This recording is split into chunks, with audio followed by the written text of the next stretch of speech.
Good day everyone. I am Baby Zendani and I will be continuing the report that was previously presented by my partner, Miss Dalandas.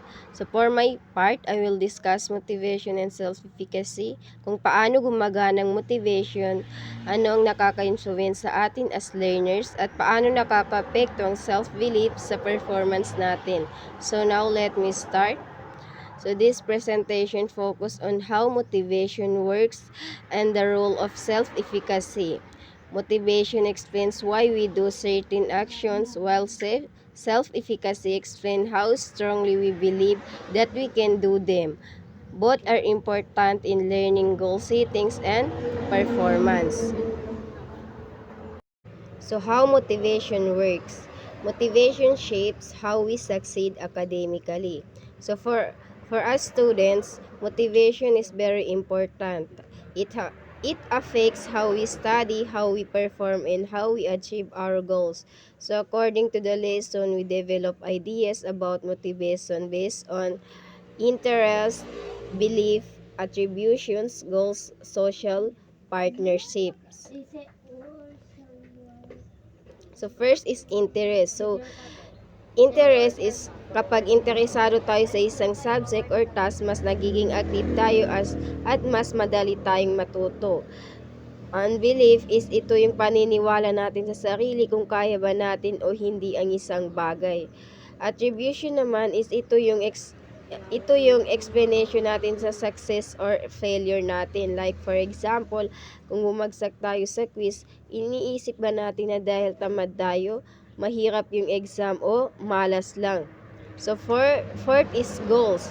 So goals is give direction. Kapag may malino tayong gustong ma-achieve, mas nagiging motivated tayo. And lastly is social partnerships. So dito pumapasok ang support ng teachers, classmates, friends, and family. So kapag may encouragement tayo, mas lumalakas ang motivations natin.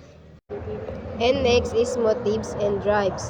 Motivation moves us to act to accomplish goals. So, ibig sabihin, ito ang dahilan bakit tayo gumagawa ng isang bagay. So, there are two types, intrinsic motivation.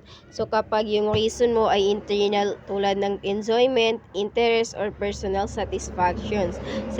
Sa extrinsic motivation naman is kapag may external reward or pressure tulad ng grades, prize, or expectation ng ibang tao. And next is elements of motivational system.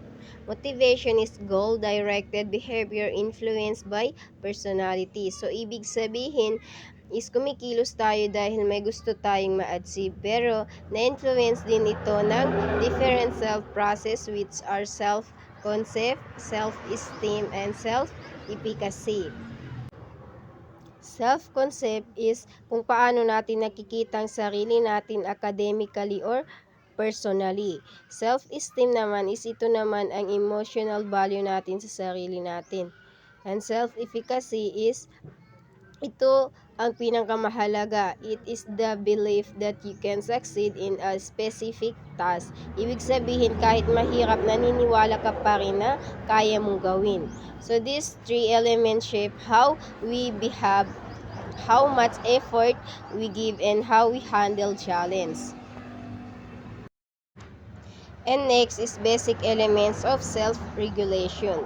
Self-regulation means marunong tayong i-manage ang sarili natin habang nag-aaral. It has three basic elements. First is self-observations. Ito yung pagmamonitor sa sarili mo. Tinitingnan mo kung ginagawa mo ba yung dapat mong gawin. Second is self-judgment. Ito yung pag-assess ng performance mo. Kung natupad mo ba yung standard or goal mo.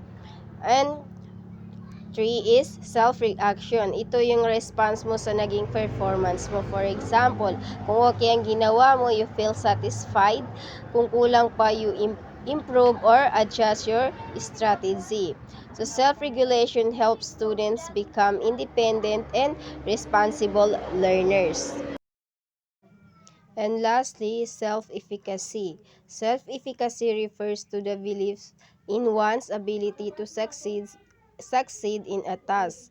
It affects effort, persistence, and learning goals. So, self-efficacy is your belief that you can succeed in a specific task. So, kapag mataas ang self-efficacy mo, mas confident ka, mas nag-e-effort ka, at mas nagpe-persist kahit may challenge.